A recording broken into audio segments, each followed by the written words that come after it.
on dirait un grand nom dans l'histoire de notre pays. Il a rendu des services immenses et je m'incline devant lui. Il aurait pu en rendre un supplémentaire qu'il n'a pas fait. C'est en 1945. De Gaulle était nationaliste. Il a eu donc des positions nationalistes sur la guerre d'Indochine. Il n'est pas spécialement intervenu à ce moment-là sur la guerre d'Algérie. Et il a fallu 1958. Alors il a dit, je vous ai compris, mais il a aussi compris rapidement la situation. Et c'est le réalisme qui, après 1958, l'a amené à s'engager dans une nouvelle politique et à faire en sorte que finalement, on aille vers la paix. Mais on avait perdu 15 ans et on avait provoqué tout ce qui s'est produit dans l'intervalle et sur lequel je vais revenir dans un moment. Troisième temps de ce panorama rapide du volet biographie de mon livre, ce sont les retours que j'ai faits en Algérie depuis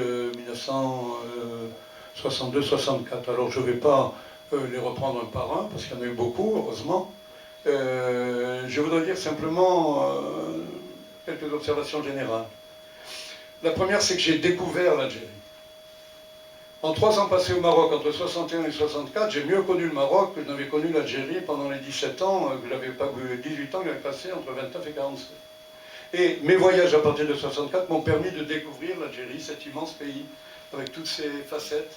Ça m'a permis de Lebzag et Gardaïa, le Sahara, Djanet, le Tassili des Agers, Boussada, Tipaza, le Constantinois, dans lequel je me suis rendu récemment, et où j'ai retrouvé les racines de ma famille. Bref, ce pays, je ne le connaissais pas vraiment, et je crois que je commence maintenant à le connaître réellement. Et ce pays, deuxième observation, il s'est profondément transformé. Et là, je dirais, le test le plus frappant, c'est quand je suis retourné à Cassaigne, dont je parlais tout à l'heure, Sidi Ali, là où il y avait un petit bâtiment pompeusement appelé hôpital, il y a maintenant un vrai hôpital.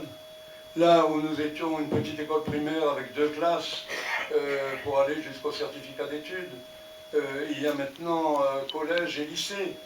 Les voies de communication sont développées.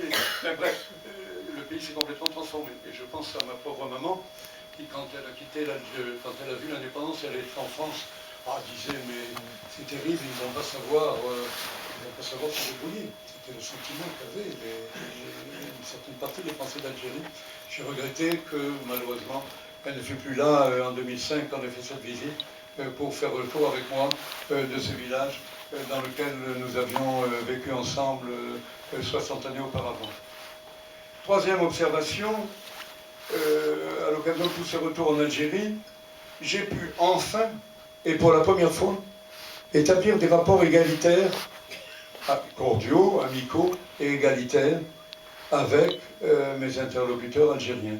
Ce qui n'avait pas été le cas pendant la période de la colonisation, ce qui en revanche avait été le cas, et c'est la première expérience que j'en avais faite, pendant mon séjour au Maroc, où je m'étais lié avec un certain nombre de jeunes Marocains, et où j'ai eu